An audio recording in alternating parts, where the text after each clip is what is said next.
cover any information.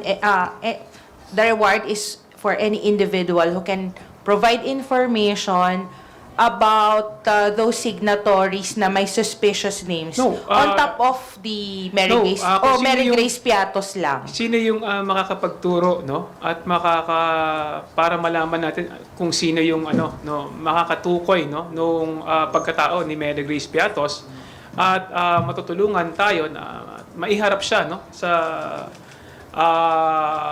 hearing, no? Kasi gusto naming malaman kung may katotohanan ba yung katauhan ni Mary Grace Piatos, no? Kasi ang sinasabi ng Office of the Vice President, totoo si Mary Grace Piatos. So right now, nagbibigay ng nagtulong-tulong yung mga miyembro ng Quadcom, ng Blue Ribbon, voluntarily nagbigay, no, para malaman, para at least we can put to rest, no, na kasi hindi kami naniniwala na totoong may Mary Grace Piatos. So sinasabi nila totoo. So kung sino yung mga kakatulong sa amin para mahanap si Mary Grace Piatos, handa pong magbigay ng pabuya, no, yung mga congressman para at least patapos na rin yung trabaho namin sa Blue Ribbon.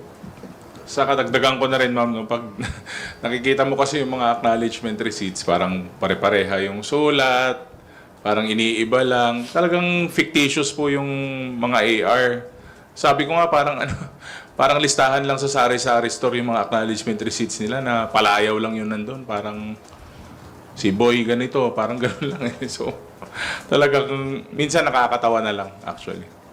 Yun nga sir, that's why I ask kung kasi I understand may ibang names din na sounds, at least it sounds suspicious. So will that cover the reward or yung kay Mary Grace Piatos lang muna? Si Mary Grace Piatos kasi yung may pinakamalaking nakuha dun eh. So we want to set an example, no? We want to know the truth. Kasi it follows eh. Pag wala si Mary Grace Piatos, sigurado halos lahat na ng tao na naandun is fictitious na, no? So we want to set an example kung sino at saan ba talaga itong si Mary Grace Piatos, at least para makilala natin kasi ang ganda ng pangalan niya, ang sarap ng pangalan, di ba? Kagutom. Thank you sir, that's all from my end. Thank you.